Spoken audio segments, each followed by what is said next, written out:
Well, take a look at this. This was the scene on the 4th of July when two pit bulls attacked multiple people on South Souder Avenue in Franklinton.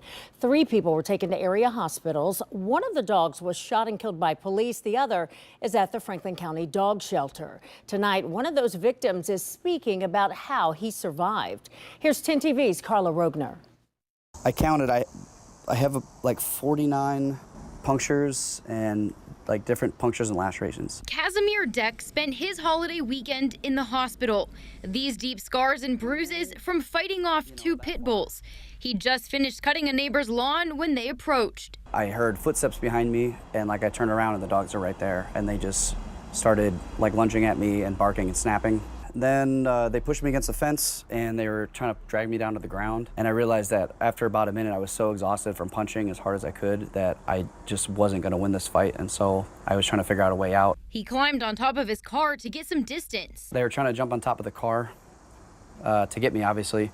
And I was just yelling up there, help, help, 911. As he waited for help, he watched the dogs go after a woman riding her bike and another neighbor. Police arrived and shot one dog. The other ran off. Dec says he was losing blood fast. Just thinking like, I've never lost this much blood. I don't know if I'm actually going to live. Now, while he counts the stitches, he's also counting his blessings.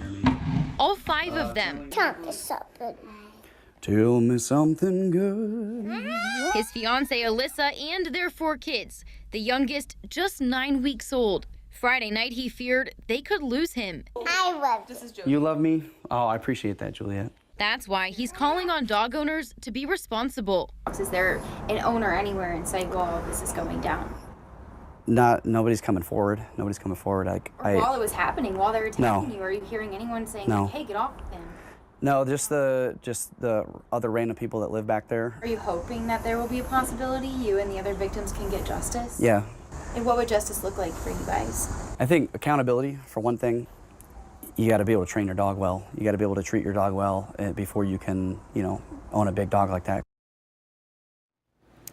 And tonight, we don't know exactly how the other 3 victims are doing. One neighbor told me one of them is still in the hospital and underwent a 3rd surgery today. Yolanda? All right. Well, Carla, this is something we have seen across the city several times, during the summer. And there are legislators who are working to focus on this. Talk a little bit about that, these dog attacks. Well, we've been telling you about Avery's Law, which is that law that is named after that young girl in Reynoldsburg who was attacked last summer. And that law would actually strengthen the penalties for owners and allow dog wardens to seize a dog after that first attack. And it just passed the House actually about a month ago.